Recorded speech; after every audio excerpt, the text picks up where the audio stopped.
Hey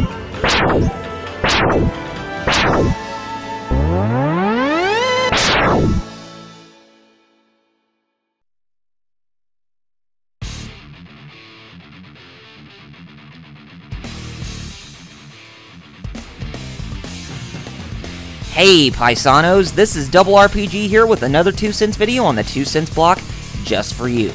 This news story for today is amongst Sony, and what you see on screen is the PSN version of Hardcore Uprising that was developed by Arc System Works, the makers of Guilty Gear and Blaze Blue, and published by Konami. This is the most current entry of the Contra series by far, and it is really fun. It sticks to tradition in every right, the game has some brand new moves that seem very weird but works, and it is tough as nails when it comes to the difficulty. In case if you didn't know, Hardcore Uprising is a prequel to Contra Hardcore on the Sega Genesis. That game is considered by many hardcore gamers and fans of the franchise as being one of the toughest entries next in line to Contra 3 The Alien Wars on the Super Nintendo. Anyway, Hardcore Uprising has been out since early 2011 for both the PSN and the Xbox Live Arcade, and they go for about $15 to 1,200 Microsoft points a pop respectively. I think the price may be a little too steep, but the game is truly worth it for fans of Contra. Go pick it up now. Now with today's topic on hand, it is actually in relation to Nintendo and Sony, as there is a new rumor going around, and one I find that might actually be true. Anyway, there's a rumor circulating that due to the current state of the PlayStation Vita, developers are migrating their PlayStation Vita projects from the handheld to the Wii U to become downloadable games through the Wii U eShop. Here's the rumor that was dug up from Gimme Gimme Games. Rumor has it that the PS Vita's floundering at retail has both helped and damaged developer perception of whether they should make games for the Wii U. Some people are said to be worried about the Vita struggling and fear the Wii U will meet the same fate. They might think it would be better to keep making games for current consoles with bigger user base where there is more money guaranteed, at least at first. This is a fear for every console launch, so I don't see this as that bad for Nintendo. The bigger part of this rumor is that some Vita games are getting moved over to the Wii U. At first I thought this was an odd choice for someone to make, but given how poor Vita hardware and software sales are, and with no end in sight, it does make some sense. Taking a look at this rumor does point out some light in regards to where the PlayStation Vita currently stands as of right now. Plus, with the numerous quotes from developers and publishers giving their huge praise about the Wii U, it probably is going to be a reality that those PS Vita projects will either be multi-platform or be placed on the Wii U instead. Besides, I really haven't seen many developers moving over to the PlayStation Vita because of the price of the system and the development costs, as people like Shinji Mikami praise the device but won't make games for it because of where it is. If you know anyone who has higher regards for the PlayStation Vita over the Wii U, then go ahead and leave a comment in the comment section below, because I don't.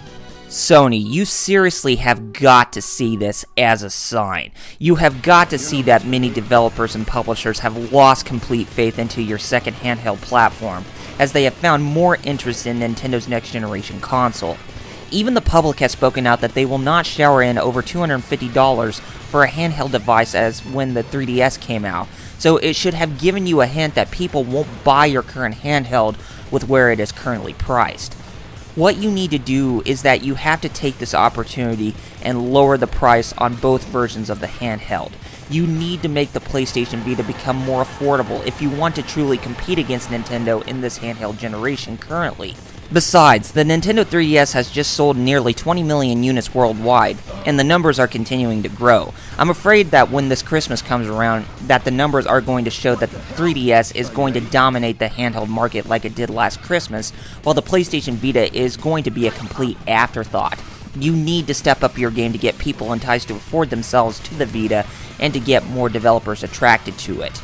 Even doing something as having exclusive features different from some of those games that are already on the PS3 should be a given when they are multi-platform, or when they should have interconnectivity attached to them. You want to know how much of a difference that would make?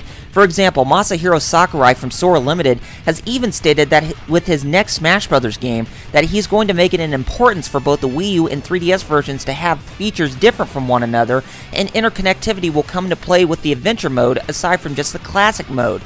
Doing stuff like that is only going to encourage the consumer to purchase both versions of the game. Other game ports like Rayman Origins, Metal Gear Solid HD Collection, and Mortal Kombat on the Vita don't have any outstanding features that are altruistically different from their console counterparts that make them equally important as the original. If doing stuff like that between the console and handheld versions of the same game are just going to continue to play, then that's going to make the dedication of buying both versions end up becoming even more pointless. The reality of it is that different versions of the same game should have features different from each other, and if interconnectivity is involved, then there needs to be importance that should come into play. Direct ports should never be considered an obligation, as we have seen a heavy drought of that during the last decade of gaming. Sony, all I'm trying to say is that you guys may not see it, but the writing is clear on the wall. The PlayStation Vita is in even bigger trouble than now. I don't care what you say about its current sales and how you continue to rip on Nintendo with the 3DS. You need to cut the price of the PlayStation Vita at its current state. You need to make it affordable. You need to regain trust from developers and publishers. And you must put in more emphasis if you want to try and compete heavily with the 3DS in this generation.